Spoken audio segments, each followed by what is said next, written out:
কবিতা বুলি যি চৰ্চা হয় আমাৰ অসমত তাক বোধহয় চাৰিটা ভাগত ভগাব পাৰি। এটা চাগে হ'ল অপৰিণত কবিতা,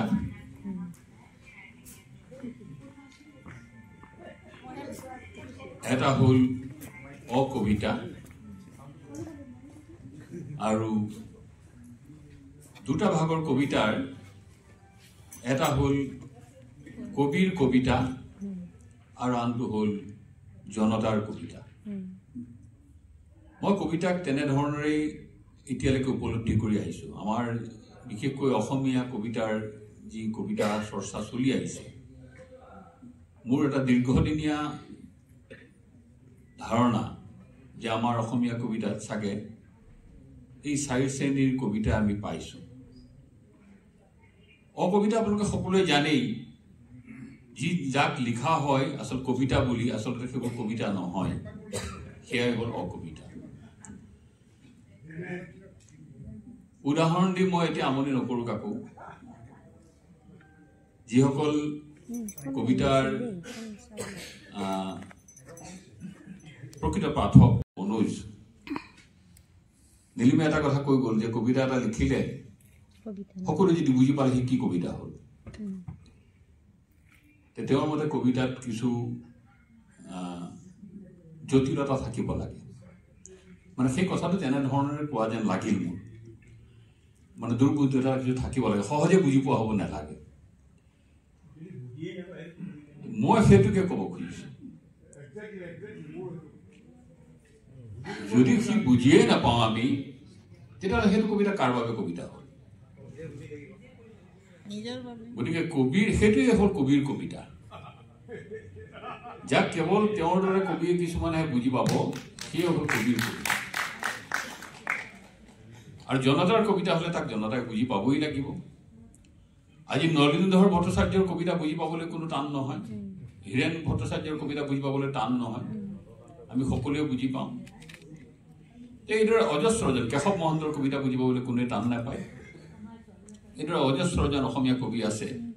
আগৰ সকলৰ কথাটো নকওঁৱেই, আগৰ সকলৰতো কবিতাৰ আমাৰ ৰঘুনাথ চৌধুৰী, নলিনীবালা দেৱী, এইসকলৰ কবিতাৰ ট্ৰেণ্ডটোৱেই বেলেগ আছিল তেখেতসকল, সেইটো বেলেগ কথা। কিন্তু পিছৰ আধুনিক কবি এইসকলৰ মই দেখিছোঁ যে বহু কবিতা খুব ভাল কবিতা সকলোৱে বুজি পায়, কিন্তু সেইবোৰতো কবিতা নহয় বুলি ক'ব নোৱাৰি, সহজে বুজি পাওঁ কাৰণেই সেইবোৰতো ভাল কবিতা। নাজিম হিকমতৰ কবিতা, পাবলো নেৰুদাৰ কবিতা কোনোবাই ক'ব নেকি কবিতা নহয় বুলি? সেইবোৰতো জনতাৰ কবিতা, জনতাই বুজি পোৱা কবিতা। গতিকে মই ভাবোঁ, মোৰ দৃষ্টিত যি কবিতাক জনসাধাৰণে বুজি পায় অথচ কবিতাৰ সৰ্বগুণেৰে সি বিভূষিত, সেয়াই হ'ল ভাল কবিতা।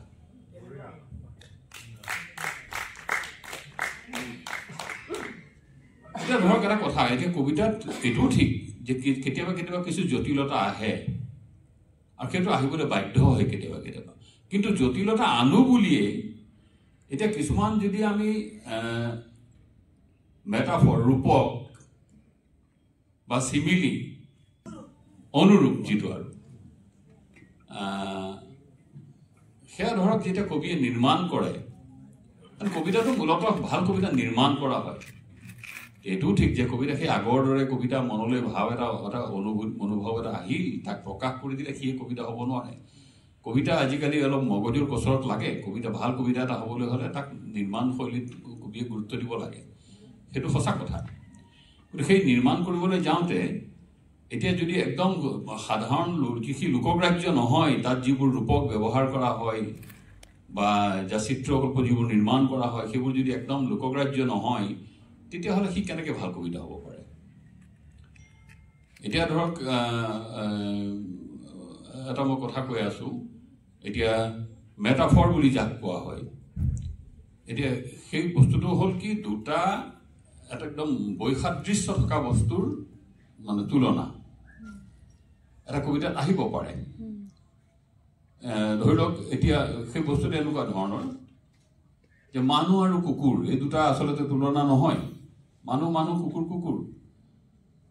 এতিয়া মেটাফৰ বুলি ক'লে আমি কেতিয়া বুজো? তেতিয়া ধৰক এজন বন্ধু এজন আহিছে মোৰ, সেই বন্ধুজনক বহু দিনৰ মূৰত লগ পাইছোঁ, তাক লগ পাই মই মানে আনন্দতেই হওক বা সিও ইমান দিনে কিয় লগ দিয়া নাই, সেই ক্ষোভতেই হওক বা আনন্দতেই হওক, তই এটা কুকুৰ হয় বুজিছ, তাক মই ক'লোঁ।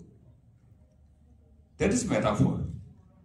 যদিও এই দুইটা তুলনা নহয়, কিন্তু মই তাক তুলনা কৰিলোঁ, তই এটা কুকুৰ হয় বুজিছ। আৰু কবিতাত তেনেধৰণৰ প্ৰয়োগ হ'ব পাৰে।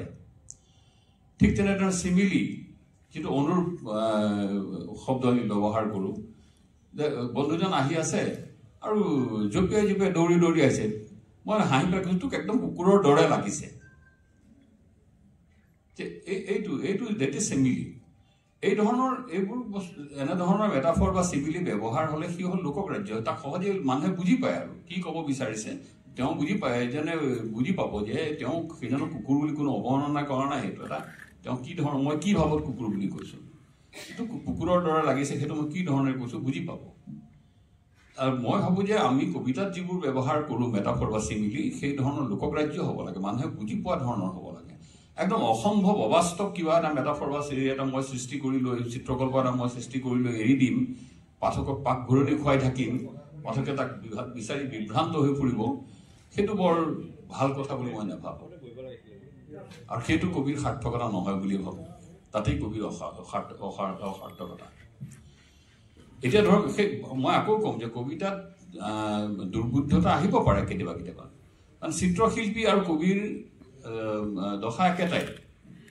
এজন ৰবীন্দ্ৰনাথ ঠাকুৰে এটা কথা কৈছিল, এজন চিত্ৰশিল্পীক যদি কোৱা হয় যে তুমি এটা ৰৈ থকা চাইকেলৰ চকা আঁকি দিয়া, তেওঁ সুন্দৰকৈ এটা চাইকেলৰ চকা আঁকি দিব, তাত হয়তো 24ডাল স্পক দিব, সেই চাইকেলৰ চকাটোৰ ৰিংটো দেখা পাব ছাইডৰ পৰা, তাৰ ওপৰত টায়াৰটো দেখিব, ৰিংটোৰ তলত ভলটিউবটোও দেখা পাব, ৰিংটোৰ মাজতেই এটা সেই ফুল এটা দিয়ে, চাইকেলৰ চকাত ফুল এটা থাকে, সেইটোও দিব, গোটেইবোৰ দেখা পাব। দেখিয়ে এজন মানে দৰ্শকে বুজি পাব যে এইটো এটা চাইকেলৰ চকা, ৰৈ থকা চাইকেলৰ চকা এটা।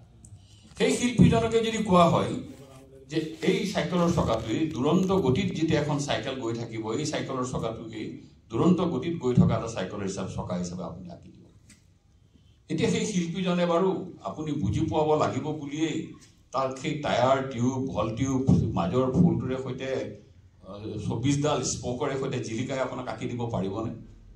আৰু যদি আঁকি দিয়েই, সি স্থিৰ চিত্ৰ হৈ পৰিব। আপুনিতো ক'ব এইটোতো চলি থকা চকা নহ'ল, এইটোতো ৰৈ থকা চকাৰ নিচিনা লাগিছে। চলি থাকিলে চাইকেল চকাটোত কি ৰিংবিলাকৰ ৰিঙত যিবোৰ স্পক থাকিব দেখা পাম নেকি, আমি অৰবিলাক দেখা পাম নেকি? তাৰমানে আপুনি নিজেই কৈ আছে যে তুমি এইটো অস্পষ্ট কৰিব লাগিব, তেতিয়াহে ই চাইকেল গৈ থকা চকা হ'ব। কবিতাৰ ক্ষেত্ৰতো তেনেকুৱাই। কেতিয়াবা কেতিয়াবা কিছুমান ভাৱ প্ৰকাশ কৰিবৰ কাৰণে কবিয়ে এনেকুৱা কিছুমান মানে ডিমাণ্ড কৰে চিটুৱেশ্যনে, য'ত কবিয়ে কিছু আৰবেৰ ল'বলৈ বাধ্য হৈ যায়।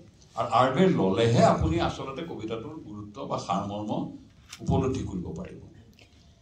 আৰু এইখিনিতেই কবিসকল যি ধৰণৰ সামাজিকভাৱে দায়বদ্ধ হোৱা দৰকাৰ, মোৰ সন্মুখত মই কাৰ কাৰণে কবিতা লিখিছোঁ, সেই মোৰ পাঠকে মোৰ কবিতা বুজি পাব লাগিব, এই ভাৱ লৈ পেলাই অহৰহ যি ধৰণৰে তেওঁ যেতিয়া নিৰ্মাণ কৰিব কোনো চিত্ৰকল্প বা যেতিয়া তেওঁ কোনো ইমেজৰ লগতে বা অন্যান্য যিবোৰ তেওঁ প্ৰয়োগ কৰিব, সেইবোৰ যেতিয়া তেওঁ লোকগ্ৰাহ্য কৰি প্ৰয়োগ কৰা দৰকাৰ, সেই কথাটো তেওঁ যেনেকৈ খেয়াল ৰাখিব লাগে যে যাতে মানুহে বুজি পায়, ঠিক সেই একেই ধৰণৰে সৈতে পাঠকেও কবিৰ প্ৰতি সহানুভূতিশীল হ'ব লাগিব যে এই কবিতাটো লিখিছে, এই ধৰণে কথা লিখিছে, মই পটককৈ বুজি নাপালোঁ, কিয় বুজি নাপালোঁ, তেওঁ দুবাৰ তিনিবাৰ পঢ়ি পেলাই সেইটো বুজিবলৈ তাৰ অৰ্থ উদ্ধাৰ কৰিবলৈ যত্ন কৰিব লাগিব। কবিসকল যি ধৰণৰে পাঠকৰ প্ৰতি দায়বদ্ধ হ'ব লাগে, ভাল পাঠক এগৰাকীও কবিসকলৰ প্ৰতি দায়বদ্ধ হ'ব লাগে যে মই ভাল কবি পঢ়ি পেলাই কবিতা বুজি পাবৰ কাৰণে চেষ্টা কৰিব লাগিব। আৰু এই পাঠক কবিৰ উভয়ৰে এই প্ৰচেষ্টাতেই একোটা ভাল কবিতা নিৰ্মাণ হ'ব পাৰে আৰু ভাল কবিতাৰ সোৱাদ আমি ল'ব পাৰোঁ।